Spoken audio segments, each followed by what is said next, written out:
बिस्मिल्लाहिर्रहमानिर्रहीम। नाज़रीन अस्सलाम वालेकुम। मैं हूं आपका मेज़बान साबिर शाकिर वफाक की दारुल हुकूमत इस्लामाबाद से कुछ ताज़ा तरीन इत्तलात और हम खबरें आपसे शेयर करते हैं। वक्त कम है, मुकाबला सख्त है और जितनी भी बॉल्स हैं, गेंदे हैं, ओवर्स हैं, वो कम से कम होते जा रहे हैं। मैच फाइनल राउंड में अब हुआ चाहता है। अब इसके बाद कोई ऑप्शन बाकी नहीं बचेगा। अब ये तख्त होगा या तख्ता होगा, एक के लिए तख्त होगा और दूसरे के लिए तख्ता होगा। इसके लिए जितने भी जतन किए जाएं, जितनी भी ताकत का इस्तेमाल किया जाए, जितना भी सब कुछ किया जाए, वो बेकार है। और चूंकि जो चीजें मैं आपके सामने लाना चाह रहा हूं उसकी वजह यह है कि न सिर्फ पाकिस्तान अंदरूनी कौमी सतह पे, पाकिस्तान के अंदर जो राय आमा है वो बिल्कुल यकसर तब्दील हो चुकी है, बल्कि आलमी राय आमा भी तब्दील हो चुकी है। इंटरनेशनल ओपिनियन जिसे कहते हैं, आलमी रहनुमा जो हैं वो भी एक फैसला कर चुके हैं, कोई तस्लीम करे या ना करे। कबूतर की तरह आप लोगों ने आंखें बंद करनी है तो बहुत अच्छी बात है, आंखें बंद कर लें। बिल्ली सामने खड़ी है, बिल्ली नहीं बल्कि कई बिल्ले आ चुके हैं, आप आंखें बंद कर लें। तो क्या कबूतर के आंखें बंद करने से बिल्ली जो है वो उससे महफूज हुआ जा सकता है, उसके हमले से बचा जा सकता है? नहीं।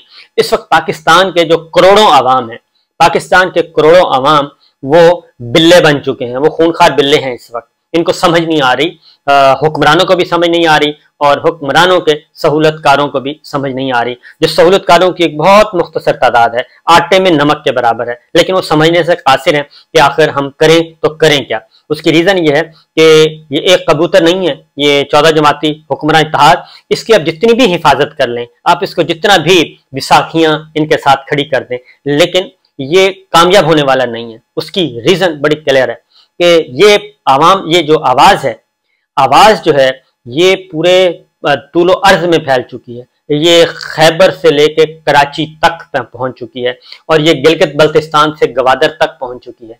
ये चप्पे चप्पे तक आवाज पहुंच चुकी है, हर घर में आवाज पहुंच चुकी है और हर घर में नहीं बल्कि हर दफ्तर में आवाज पहुंच चुकी है। ये जो आवाज जिसको दबाने की कोशिश की जा रही है, और ये आवाज पहुंचाई किसने है, हर घर में ये पहुंचाई किसने है, ये कौमी बयानिया बनाया किसने है और ये बना कैसे है, जिसको आज बदतरीन किस्म की सेंसरशिप से दबाने की कोशिश की जा रही है। एक जबर का निजाम जो है वो मुसल्लत करके इसको दबाने की कोशिश की जा रही है। आखिर ये हुआ क्या है? क्यों पाकिस्तान के अवाम जो है पहली दफा 75 सालों में पहली दफा पाकिस्तान के अवाम क्यों ये तब्दीली कबूल करने के लिए तैयार नहीं है? वो तो आपके शाना बशाना खड़े होते थे, आपके शाना बशाना आपके होते थे। आज भी जनरल अयूब खान साहब की तस्वीर ट्रकों के पीछे थी, वो भी गायब हो गई है। जनरल ज़ियाउल हक साहब की तस्वीर ट्रकों के पीछे थी, वो गायब हो गई है। जनरल परवेज मुशर्रफ साहब को वेलकम किया गया था, वो गायब हो गया है। अब ये सारे का सारा किए किराए पर पानी जो है वो फिर चुका है, लेकिन इसके बावजूद एक मसनूई निज़ाम जो है वो मुसल्लत करने की कोशिश की जा रही है और ज़बरदस्ती इस बोसीदा निज़ाम को सहारा देने की कोशिश की जा रही है। तमाम तर तजर्बे नाकाम हो चुके हैं और उसकी वजह क्या है? अंदरून मुल्क और बैरून मुल्क क्या है? इमरान खान इस वक्त कौमी मसला बन चुका है, कौमी सलामती के लिए भी सबसे बड़ा, कौमी सलामती के इदारों के लिए भी सबसे बड़ा मसला इस वक्त बन चुका है। और इस निज़ाम को, इस बोसीदा निज़ाम को जो भी रजिस्ट कर रहा है उसे निशाने इबरत बनाया जा रहा है। और इवन यहां तक के चलें, झांसी जो है वो तो किसी खेत की मूली नहीं है, उनको तो आप जो मर्जी कर लें, सहाफियों का, मीडिया का जितना मर्जी कर लें, वो बेजुबान लोग हैं और वो मार खा के फिर दोबारा वापस आ जाते हैं, वापस आके अपना काम शुरू कर देते हैं।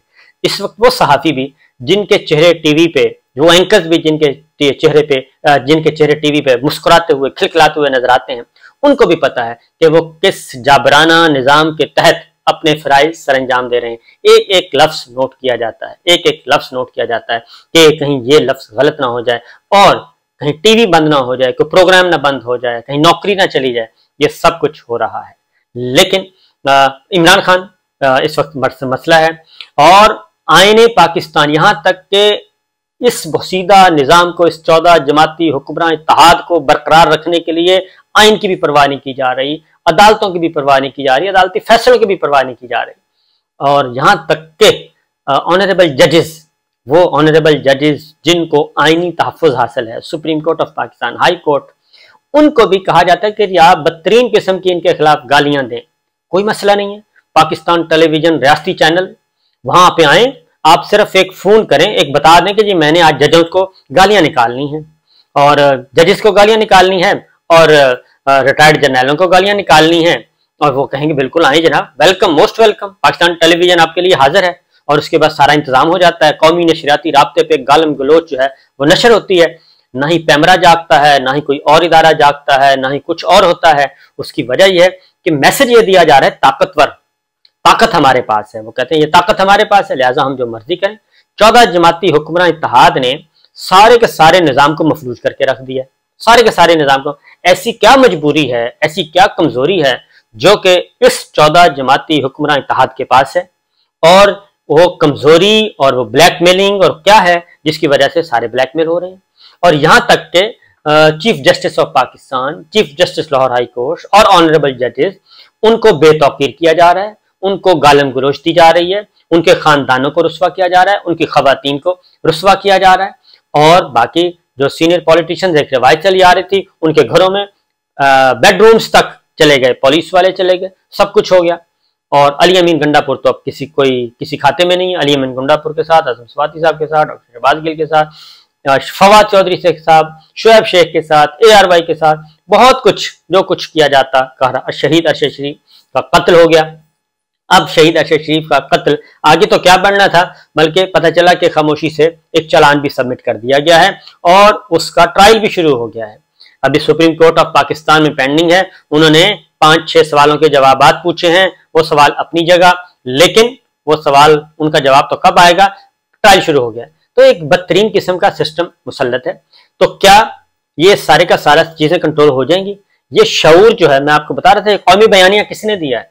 ये कौमी बयानिया पाकिस्तान के अवाम, जो इस वक्त जिस बुजुर्ग की उम्र 50 साल है, वो पिछले 40 साल से ये बयानिया सुन रहा है। और ये बयानिया दिया है हमारी मिलिट्री लीडरशिप ने, हमारी मिलिट्री एस्टेब्लिशमेंट ने ये बयानिया बनाया था। और वो बयानिया बनाया था, आप पीछे चले जाएं, 1990 में चले जाएं, 1988 में चले जाएं। 1990 में हुकूमत बरतरफ की गई मोहतरमा बेनजीर भुट्टो की, सदर इसाक खान साहब की तकरीर सुन लें। उसके बाद नवाज शरीफ साहब की हुकूमत बरतरफ की गई, प्रेसिडेंट इसाक खान साहब की तकरीर सुन लें। उसके बाद मोहतरमा बेनजीर भुट्टो की फिर हुकूमत बरतरफ की गई, फारूक लगारी साहब की तकरीर सुन लें। उसके बाद नवाज शरीफ साहब को फारिग किया गया, परवेज मुशर्रफ साहब की तकरीर सुन लें। ये सारी तकरीरें आप सुन लें, और उन तकरीरों में बुनियादी एक ही वजह बनाई गई थी, corruption, corruption, corruption, bad governance, मुल्क को लूट लिया, खा गए, पीट गए, लूट गए, खा गए, सब कुछ ये था। वो बच्चे जो आज जवान हो चुके हैं, वो बच्चे पूछते हैं, उसके बाद पहला धचका क्या लगा पाकिस्तान के अवाम को? पाकिस्तान के अवाम को पहला धचका उस वक्त लगा जब परवेज मुशर्रफ साहब ने इनको NRO दिया, और इस सारे करप्ट माफिया, जिनको खुद मिलिट्री एस्टेब्लिशमेंट करप्ट कहती थी, और एक बयानिया बनाया गया था कि पाकिस्तान को करप्शन से पाक करना है, पाकिस्तान को अच्छी लीडरशिप देनी है। और ये बिल्कुल सही बयानिया था। ये पाकिस्तान के अवाम की उमंगों के ऐन मुताबिक था, कौमी उमंगों के ऐन मुताबिक था ये बयानिया, कि पाकिस्तान को एक करप्शन फ्री सोसाइटी बनानी है, पाकिस्तान को एक अच्छा मुल्क बनाना है, वेलफेयर स्टेट बनानी है। तो पाकिस्तान के अवाम इस बयानिया के साथ साथ चलते रहे, और मिलिट्री एस्टेब्लिशमेंट को, मिलिट्री लीडरशिप को वो अपना हीरो तस्वर करते रहे। और उसमें सिर्फ उस बयानिया को सपोर्ट किया मीडिया ने भी किया, हमने भी किया, बाकियों ने भी किया, दानिश्वरों ने किया, कॉलम लिखे गए, कॉलम नवीस। ये टीवी तो अब आया, पहले कॉलम होते थे, कॉलम नवीस बड़े मेजॉरिटी पड़ी है। उसमें मुजीबुर रहमान शामी साहब हैं, अल्ताफ हसन कुरैशी साहब हैं, अब्दुल कादिर हसन मरहूम है, अरशाद हक्कानी साहब हैं, ज़ैड सलरी साहब हैं, बेशुमार जो है इरफान सिद्दीकी साहब हैं, ये सारे के सारे, हारून रशीद साहब हैं। ये उस वक्त के अगर कोई रह गया, ये पुराने मैं एनालिस्ट की बात कर रहा हूँ, कॉलम नवीसों की बात, अरशाद आरफ साहब हैं, ये सब के सब, और ये सब के सब इनके हरावल दस्ता थे कि ठीक है, पाकिस्तान को हमने अच्छा बनाना है, पाकिस्तान को एक अच्छा है।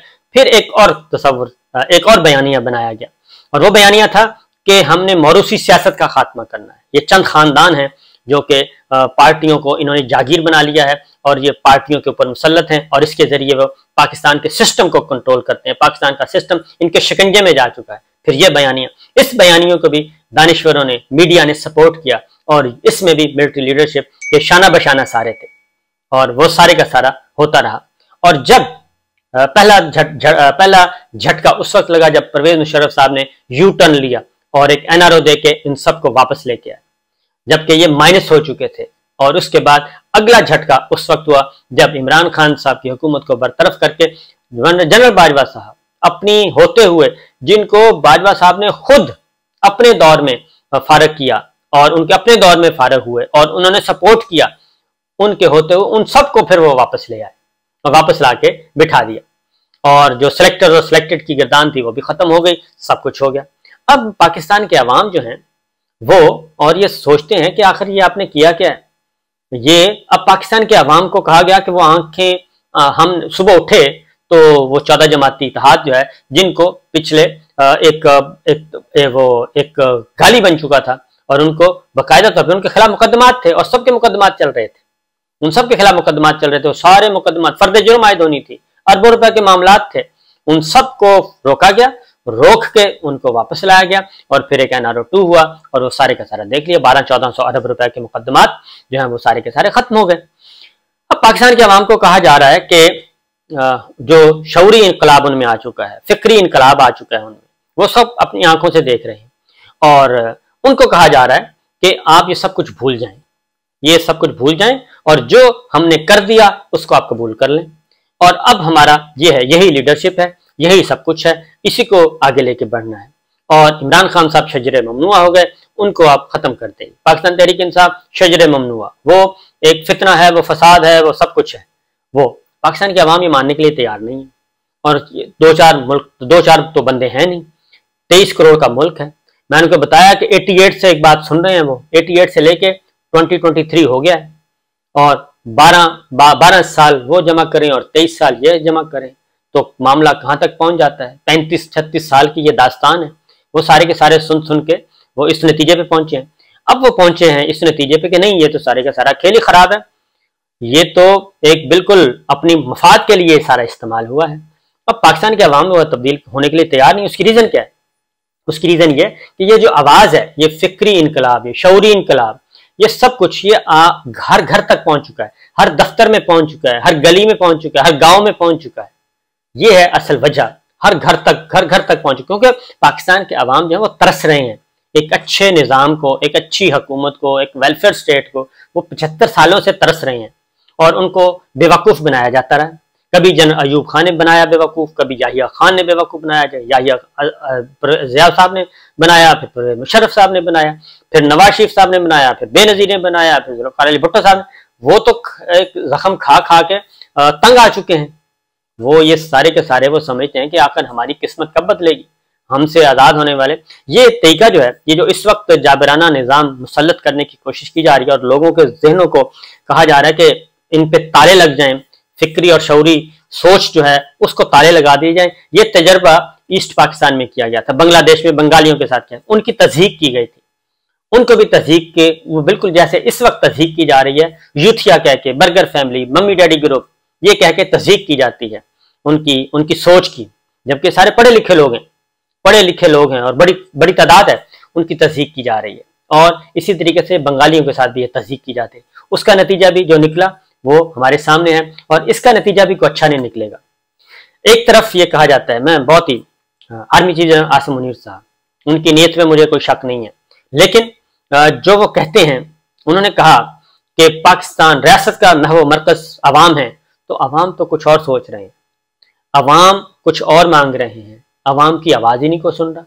उस आवाज को दबाने के लिए हर रोज कोई ना कोई हरकत हो रही है, तो उनके विजन को आगे नहीं फैलाना चाह रहा कोई तो है जो इस सारा कुछ कर रहा है। तो ये सब कुछ हो रहा है। इस फिक्री और शऊरी इनकलाब को जरूरी है कि एक नया उसके काउंटर आप काउंटर चीज लेके आए, कोई ऐसी आवाज लेके आए, बताएं कि जनाब नहीं ये सही है, सिस्टम तब्दील करना है, तो उसके लिए भी एक फोरम है। तो बहरहाल ये सारे के सारा, और पाकिस्तान के एक तो इंटरनली और इंटरनेशनली इमरान खान साहब ने एक काम किया है। इमरान खान साहब ने ये आवाज पूरी दुनिया तक पहुंचा दी है, हर हुक्मरान तक ये आवाज पहुंच चुकी है, आलमी रहनुमा तक। वो खा मोहम्मद बिन सलमान है, खा वो चाइना है, खा वो अमरीका है, खा वो बरतानिया है, खा वो यूरोप है, खा वो मिडल ईस्ट है, मशरिक औसत है, वो हर जगह ये सारी चीजें पहुंच चुकी हैं। और इसीलिए अब वो रूल ऑफ लॉ, वो इस मुल्क की पाकिस्तान का एक ही मसला वो करार दे चुके हैं कि रूल ऑफ लॉ, कानून की हुक्मरानी और ट्रू डेमोक्रेसी, ये दो कर चुके हैं कि बड़ा छोटा सब कानून के नीचे आए, कानून सबके लिए बराबर हो। ये आवाज उनकी अमेरिकी ईवानों में भी पहुंच चुकी है, ये बरतानवी ईवानों में भी पहुंच चुकी है, ये मिडल ईस्ट के हुक्मरानों तक भी पहुंच चुकी है, ये चाइना तक भी पहुंच चुकी है। ये आवाज यहां तक पहुंच चुकी है और यही वजह है कि अब वो खा कांग्रेसमैन हैं, खा वो अमेरिकन सेनेटर्स हैं, खा वो अमेरिकन अरकान पार्लिमान है, खा वो मोहम्मद बिन सलमान है, खा वो चाइना की लीडरशिप है, खा वो यूएई की लीडरशिप है, वो सारी की सारी वो यही बात कर रही है जो इमरान खान साहब कर रहे हैं।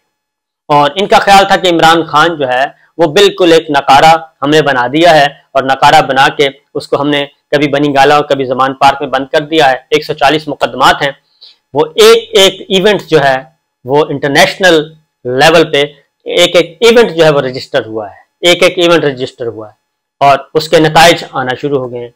तो जनाब सूरत हाल ये है कि मिल बैठ के आप करें, ये पाकिस्तान हमारा है, आपका भी है, हमारा भी है, हम सबका है। अगर पाकिस्तान को ठीक करना है तो फिर मिल बैठ के फैसले करें और अच्छाई की तरफ लेके जाएं। जिद, अना, रौनत, तकब्बुर, ये सब कुछ इसका कोई फायदा नहीं है। इजाजत दीजिए, अल्लाह हाफिज।